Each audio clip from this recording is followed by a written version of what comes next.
This is something I'm working on with Destiny. It's a mermaid, and it has an electrical slip ring. Now, an electrical slip ring, this is essentially a tabletop, and then I cut out two copper circles where carbon brushes run along the separate copper circles so that I can get electrical power up here, because if you have a tabletop that's turning and you had an extension cord, it just get wrapped up on the motor the first time it goes around. So this is something, those electrical slip rings I've been working on for a few years now. I think I made my first back in 2016. Maybe a little earlier. I'm not sure of the time frame, but I have other ones, and they've sort of gotten technically better. So this is a mermaid, and if you turn it on, see it spins 360 degrees. Hope it doesn't hit that TV. It doesn't. The tail goes up and down, and then on the tabletop there will be fish, underwater stuff, and that's it. Now, Destiny's working on the head. Destiny, will you show them your head? Yeah, here. I'll turn this off so that you don't get smacked by it. But here, Destiny, come over here and show them the head that you're working on for it. Now, I started working on this a few years back, and the stumbling block was the head, honestly. The mechanics I was cool with, but the head, I put a head on it, and then I was like, I wanted exactly what Destiny's doing. She just sort of naturally sort of came up with this. I wanted sort of like a eagle or something. Mine looked dead, and it had like a wig on. It wasn't right, so I pulled the head off, and then this thing just sat for years, and then I put Hitler's head on it for a while. So, we decided to work on this thing, and Destiny, show me your head. I'm really excited because we were doing it separately, and then it worked out to where now we put them together. But okay, so I'm making this head, and it was originally going to be like a siren mermaid creature. That's like an eel that's like bursting out of her throat, out of the side of her cheek. And so with clay, I'm gonna make her cheeks all like torn from the thing coming out, and then I'll just I'm making everything. I'm making like her teeth out of clay, each single one, and then I'll glue them in there, and then I'll build up like the gums, and then the cheeks, and then I'm gonna make her look like more pretty. Now, she's like a perfect size to be on here. Yeah, she'll fit right on. There's already a motor on top, so see, the head will fit perfect. I wanted to show you all this in this state because it looks like shit right now. So, exactly. So, like in a couple weeks, this will be complete. It'll be running, and it'll look real good. The head will be on top, and it'll look totally different. We might show it again and show you what we've done in like a week or so. Yeah, do progress. Sure. I'm gonna start working on the fish and stuff like that. I already made it so that I can move it. I can move it separately, without the turntable on. So you see how the tail and stuff and everything. I got motors on the tabletop on the coral that are going to be moving fish. But before, I had it wired in, so you had to run the table. It was all wired together. Now it's wired separately. So I know you're like, what? What is he talking about? That's gibberish. Well, that's what's cool. It's kind of like magic to me because I don't understand how any of that works. It's magic. It's like soft magic.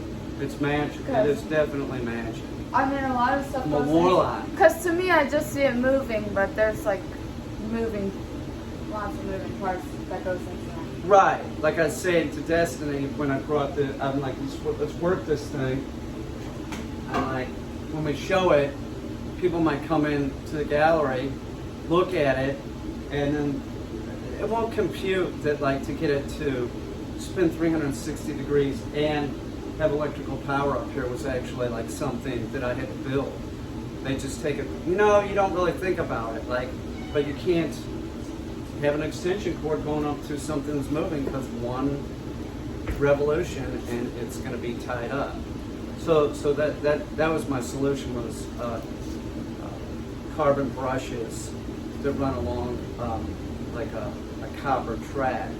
I'll do another video with another slip ring and table where you can sort of see more like what I'm talking about. It's just like two separate this would be copper and this would be copper plate cut in a circle, and these are carbon brushes, so when it runs along there so it stays in contact. Destiny, did you show them the teeth? Yeah, I'm making the teeth out of clay. She's using this product that we started using recently. Paper clay. Should I show them the product? No, they can find it. Just paper clay. It's a great product. Destiny bought it, and then I used it once, and I was like, oh, I love it. So, I'm really excited about this. It's gonna be like, Anyway, Did you tell them that this was made out of umbrellas? Oh no, but this. It's recycled, upcycled. Yeah, I used a lot of found objects to make art. So the fin is like an old umbrella that I found on the street. Like in New York City, when there's a big storm, there'll be umbrellas all around because there's a lot of wind, and they either like get out of people's hands or they get broken. So that's what I did. I found a couple umbrellas, and I made the back fin and the tail fin out of umbrellas and foam. It's found objects. Marcel Duchamp. She's gonna be like an undead siren of the deep, enchantress, magical. That looks singing, like that beauty. Hold the head up real quick, close to your face. Sort of similar, don't you think? Like, I have a feeling the nose is going to start looking more like Destiny's. Now, we did talk about using alginate and just pulling a mold of a Destiny's face, but I think we're splitting hairs because, to make this styrofoam, they used a model. Models tend to have like features like Destiny, like they're not like, what I'm saying? So a little bit, like this nose is way too small. This isn't a normal nose. We're gonna build up the nose a little bit. The brow line probably to make it more like. I don't know, man. Your brow line. I mean, it's pretty similar. It's real. The nose though, because it's like pushed in. It's real close. Yeah, this is more like a cut off like Michael Jackson nose. Do you know what I'm saying? Like it's like that's not like they used somebody that got like Voldemort. Whoever that is, but they used somebody to model this, right? That had a nose job. It's not like a normal looking nose. I don't know if it got pushed in or something, but you bought it like this. It came like that. I noticed it. I'm like, well, it looks like Destiny's face except for the nose. So it's real. It's real. It was real similar. I'm but so excited. it's like one day I was in Williamsburg, Brooklyn, and I thought I saw my neighbor who was a model. And I said, "Were you in Williamsburg, Brooklyn? That was you, wasn't it?" And she's like, "No, there's a lot of people that look like me." Meaning features that are model-like. Do you know what I'm saying? So this is like a base that Destiny. I assume. Anytime you make art, it sort of is a portrait of yourself. Do you know what I'm saying? I agree. So, anyway, that's it. But we just wanted to show you this. I'm barbecuing ribs. We are barbecuing ribs, and we're making a siren mermaid. And here's Kittles, the new cat. That's Kittles. And Khaki the dog is over here. I gotta get her water. Anyway, we'll talk to you later. Bye.